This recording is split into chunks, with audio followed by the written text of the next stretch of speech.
In this video, I'm going to show you how you can permanently stop FTMO prop trading app notifications.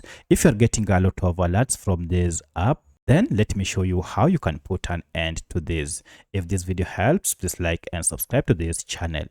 Alright, for the sake of this tutorial, I'm on a Redmi smartphone. However, this process should be more or less the same on any other Android smartphone. To get started, we need first to access FTMO trading app info page.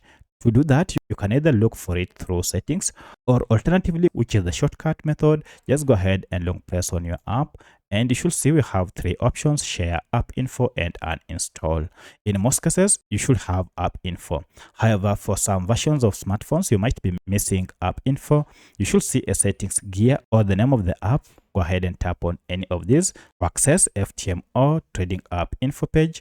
And at this point, we want to go ahead and search for permissions section. Under permissions, you can see here we can change permissions for various options, and among them is notifications. You can see currently it is turned to yes.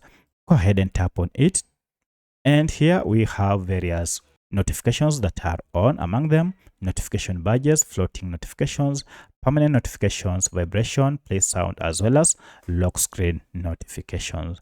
So with this turned on, this is the major reason why you have been receiving all those alerts. To turn all of them off at once, just toggle off show notifications here, or if you want to turn specific ones, you can also do it straight from here. So for my case, I want to turn all of them off. I'll go ahead and tap show notifications off, and from now henceforth you'll never again receive alerts from this FTMO app.